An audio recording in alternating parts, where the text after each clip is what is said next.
আমার আল্লাহ বলেন, ওগো নবী বলে দিন সবারই একটা ঋণ আছে, আপনি নবী মুস্তাফার ঋণ উম্মত শোধ করতে পারবে না, কিন্তু ঋণ শোধ হয়ে যাবে যদি নবী মুস্তাফার আহলে বায়াতকে ভালোবাসে। সুবহানাল্লাহ, আহলে বায়াত আথার সুমা মায়াজাল্লাহ। আমরা বলতে বলতে এরকম অবস্থায় চলে গিয়েছি, আল্লাহ রসুলের পরে অন্যান্য নবী রসুলরা গণ, সাহাবায়ে রসুল, খোলাফায়ে রসুলরা, খোলাফায়ে রাশিদিনরা, বিশেষ করে আশারা মুবাশশারার পরে গিয়ে বলি আহলে বায়াতের মাকাম।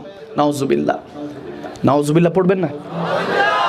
বলতে বলতে আহলে বায়াতে রসুল, আহলে বায়াতের শান বলি যে সাহাবা, আশারায়ে মুবাশশারা, তেনাদের অনেক পরে গিয়ে আহলে বায়াতের শান। নাউজুবিল্লাহ, এই বুকস কখনো রাখবেন না।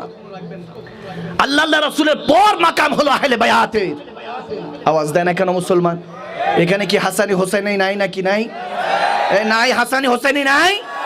আচ্ছা, আপনারা বলতেছেন যে আপনারা বিশ্বাস করেন ইমাম হাসান হোসেন জান্নাতের যুবকদের সর্দার, এই হাদিস আপনারা বলছিলাম মানে সবাই ইমাম হাসান হোসাইন রাদিয়াল্লাহু তাআলা আনহুমা আলাইহিস সালাম, তেনাদের কথা বলছি, তেনাদের কথা যুবক মনোযোগ দিয়ে শুনুন, আপনি মহব্বত নিয়ে শুনবেন, ওখানে ইমামে হাসান হোসেন আপনাদেরকে দেখে মুচকি মুচকি হাসবেন।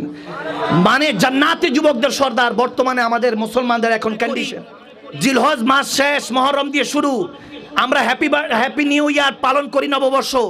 মুসলমানের নববর্ষ বলতে কিছু নেই, কোনো হ্যাপি নিউ ইয়ার বলতে কিছু নেই। মুসলমান কান দিয়ে শুনো, দিলের কান, জেসেমের কান দিয়ে শুনুন, মুসলমানদের হ্যাপি নিউ ইয়ার বলতে কিছু নাই। মুসলমানদের আছে শুধু স্যাক্রিফাইস, কোরবানি। জিলহজ মাসের মধ্যে আমরা কোরবানি দিয়ে বছর শেষ করি, মহরমে 10ই মহরম আবার কোরবানি দিয়ে বছরটা শুরু করি। আওয়াজ দেয় না ঠিক না? আরে মানে ইমাম হাসান হোসেন জান্নাতের যুবকদের সর্দার। আমরা কথা বলতে গেলে বলে না, অন্যান্য কথা বলেন, ইসলামের সুন্নিয়ত